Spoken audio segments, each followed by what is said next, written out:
All right, shout out to the fam. Appreciate y'all for being in the stream. Welcome. You're now rocking with the Sports Coma with Big Q and the guys, where we have intense, entertaining, educating, and enlightening sport talk from your favorite sports fam. Shout out to the family and the mighty Who Dat Nation for being in the stream, man. Just a few things to kind of go over. We'll be doing a full show tonight, recapping some of the events of what's been going on at camp, man, as we cruise into day number 3. A lot of stuff shaking and baking. We'll go over it on this episode of the show. Y'all hit the like button for me as we get twisting and turning on this episode of the show. All right, Saints camp observations, quarterbacks running into early speed bumps. We know that they started off with, Spencer doing this thing. Spencer Rattler, perfect, was doing this thing early on in camp. Tyler Shuck was also all right. And then, of course, you get Jake Haener getting an opportunity to run with the first team. But these are few of the Saints camp observation quarterbacks running the early speed bumps, but still adjusting. Shout out to NOLA.com. They on the scoop that Tyler Shuck best throw of Thursday was his last before the snap outside the end zone. Saints quarterback saw the defense was in zero coverage, all out blitz. So he changed the play. Shuck relayed the protection change. And after the snap, the 25-year-old drifted away from the ongoing pressure to find Rashid Shaheed for a deep touchdown. And that's what it is, be a big quarterback, to be able to take advantage of that size and the comprehension to see what's happening, recognize it with the defense is in, shifting out of a run and going into a deep pass to take advantage of their defense. That is what a thinking quarterback does to have success. You got to be able to read the field. That is a very good thing to start off with for Tyler Shuck, for him to get that right. So it was right to note on, particularly because the early reps were very much a work in progress. On the second Saints training camp, the quarterbacks kept running into those same speed bumps. This is the learning curve, right, that we expect. Coach Kellen Moore said he wants his quarterbacks to learn from their mistakes through 2 practices, right? That's what Coach Kellen wants to see happen with his team. We're just going to see how it all works. So it is definitely a process. It's a learning curve, right? So after 2 practices, the trio in competition for the starting quarterback, Tyler Shuck, Spencer Rattler, and Jake Haener have shown up for the task. The most illustrious moment of the Thursday was Spencer Rattler followed that end zone interception with a touchdown on the QB scramble. So yeah, that's showing his athleticism. Coach Moore said he liked the bounce back from Spencer, calling it a scramble, a great decision by parting the Red Sea a little bit there. Yes, indeed. So you see a good look at the practice of these guys, Spencer Rattler. You see Hunter Deckers in the middle there, and Tyler Shuck. Deckers is competing for the third string quarterback position. But there's still plenty of areas to study, and sometimes the results haven't been pretty. Just look at the completion numbers for day 2. All 3 quarterbacks during the 11-on-11. Tyler Shuck was 2 of 5 that day, 5 of 10 overall, basically 50%. Spencer was 5 of 7. He did have that pick, but 9 for 11 overall. Jake Haener 1 for 2, but 3 for 5 overall, as promised.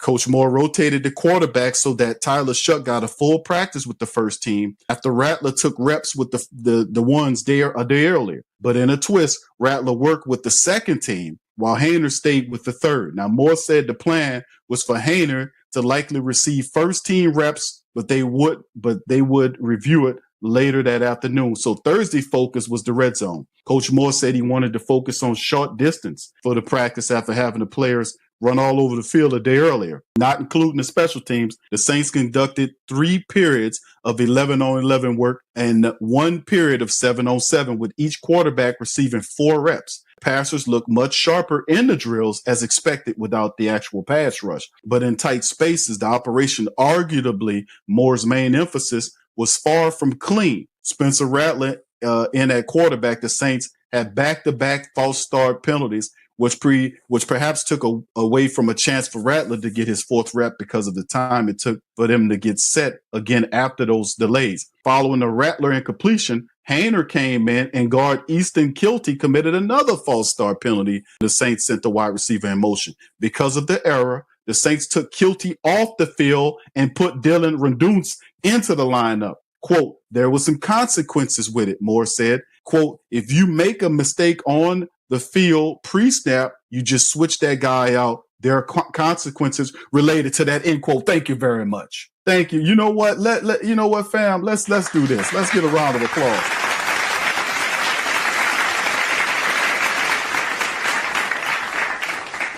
And y'all know why I'm doing that round of applause, because listen, what if when that other guy was running the team, people, even Elvin said that. Elvin said people could false start and everything, and then nobody would say nothing about it. No accountability. When guys make a mistake, that's what we were saying. When guys make a mistake, you pull them off the field. The best way that you can penalize players who want to play is by not allowing them to play because of issues that they are themselves having. There has to be a consequence for a bad. So if there's false starting, take them off the field. And I applaud that. That shows you this guy is accountable. You cannot have that. Those consequences, of course, don't fall on the quarterback. It wasn't Hayner's fault, for instance, that Kilty twitched at the line that caused the delay. But at the same time, Moore wants his quarterbacks to run a tight ship, and there's still a long way to go before that's the case. But that is very cool. That is very family. Listen, and y'all know because y'all smart. The Great Saint think tank is the smartest in the world.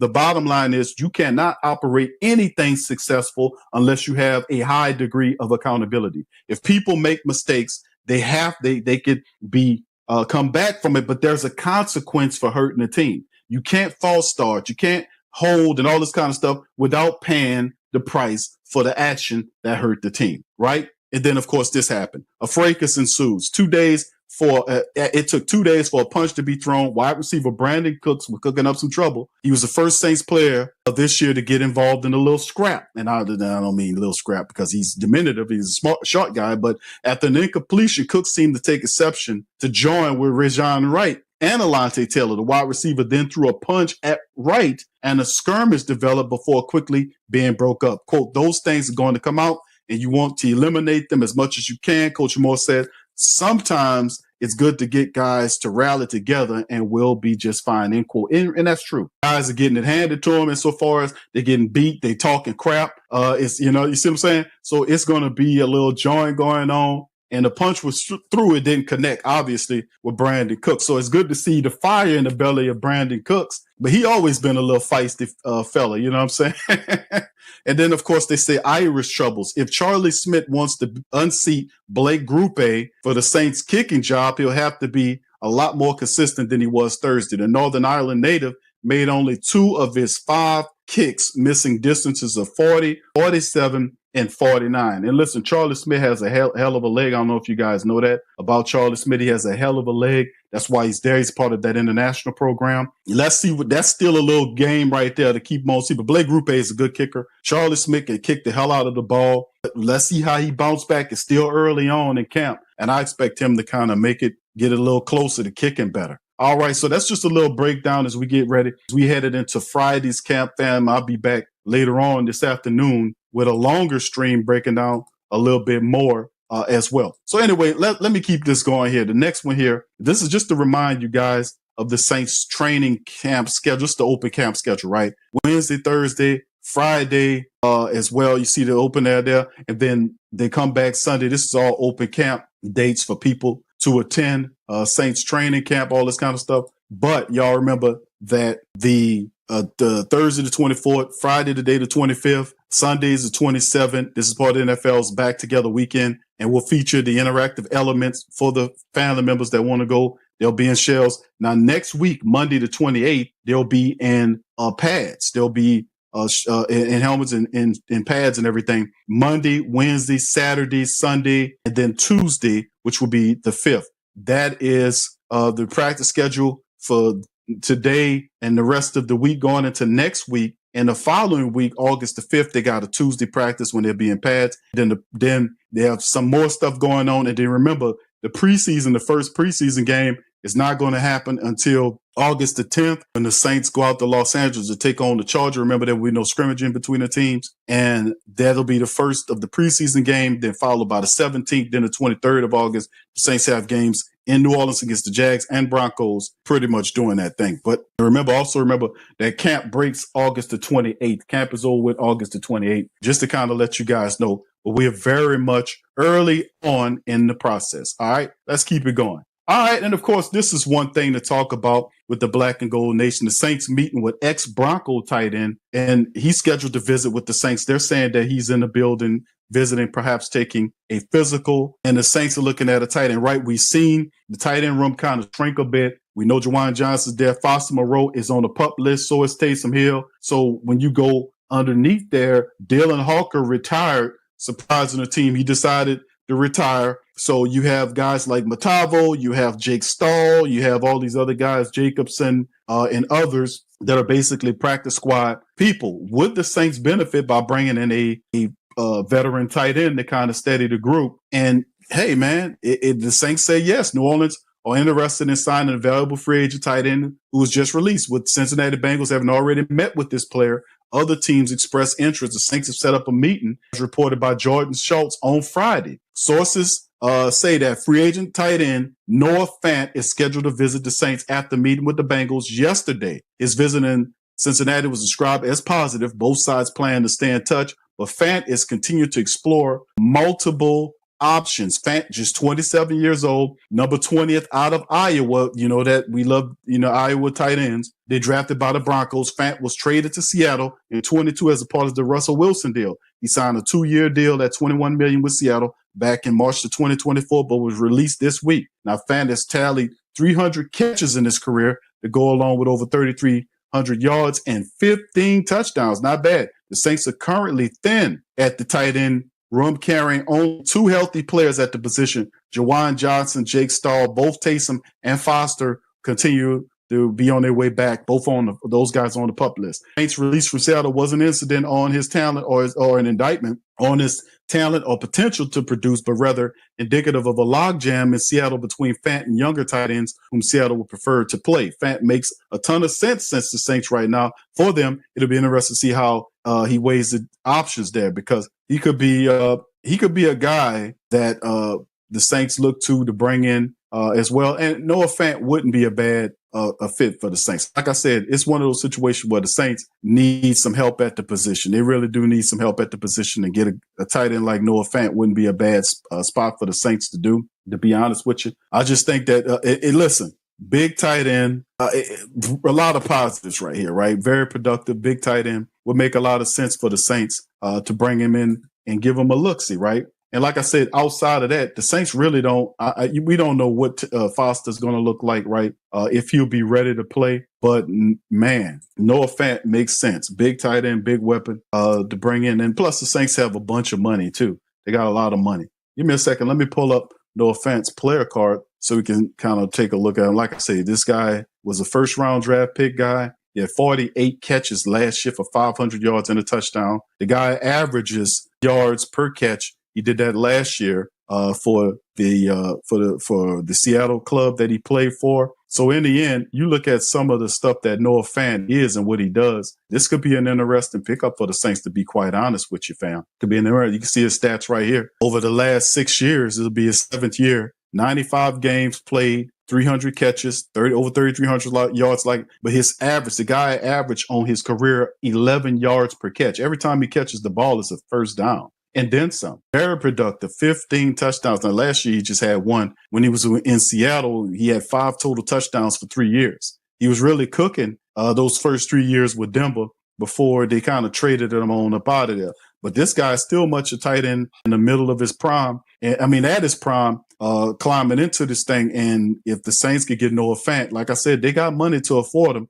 He'll have an opportunity to step in there and play, man. So, hey, man, I just think it would be a good move for the Saints to at least consider him. I think it'll be a hefty move. He's a big tight end. Let me get his. Yeah, he's a big tight end. So why not bring Noah Fant in and sign him? So we'll see. So the Saints making some moves there, man, in the end, and we'll see how it all shakes. So like I said, there's still a lot of other stuff that's going on with the Saints that we'll cover later on today, later on tonight with this episode of the Coma. We'll go into it. We'll break it down. We'll talk about what happened today and possibly will be happening going into this year, into the weekend with the Saints practices. We'll continue to look at some of the practice competitions that's going on. And like I said, we'll keep the latest of going on with 6'5". He's 6'5", 250-pound tight end Noah Fant. We'll see if the Saints, because it makes sense to me for them to pick him up because you don't really know what's going on with Foster Moreau. Foster Moreau has been banged up a lot lately, and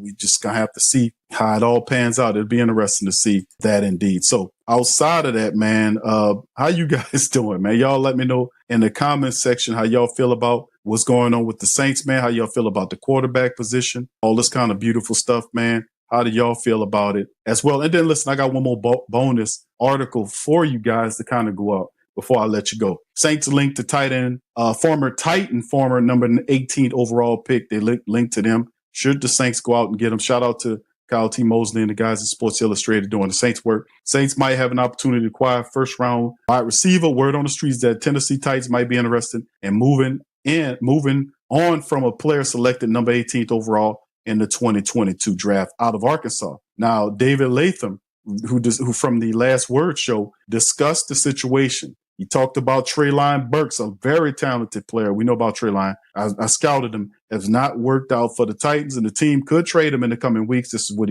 Latham wrote. Famously selected with the pick acquired in the A.J. Brown trade, Treylon Burks began his career somewhat of a promising note, hauling in 33 catches for 444 yards and 1 touchdown in 11 games. Unfortunately, he could not build on the encouraging debut as he caught just 16 passes in 2023 and 4 in 2024. Now entering the final year of the rookie contract, Coach Brian Callahan and the Tennessee Titans might trade Treylon Burks for whatever they can get. While they probably won't receive more than a conditional late round pick, the Los Angeles Chargers and the Saints could roll the dice on the tight end. Latham further says that New Orleans Saints don't have the roster to compete for a playoff spot, but that doesn't mean they shouldn't trade for Treylon Burks. This is what he believes. Me personally, I disagree. This guy don't know this team like we know this team. We know that the Saints can compete for a playoff spot with good special team, stiff defense, and running attack, which they do have the ability to run the football, the line, and accountability. Not having a leadership. See, they looking at it like the roster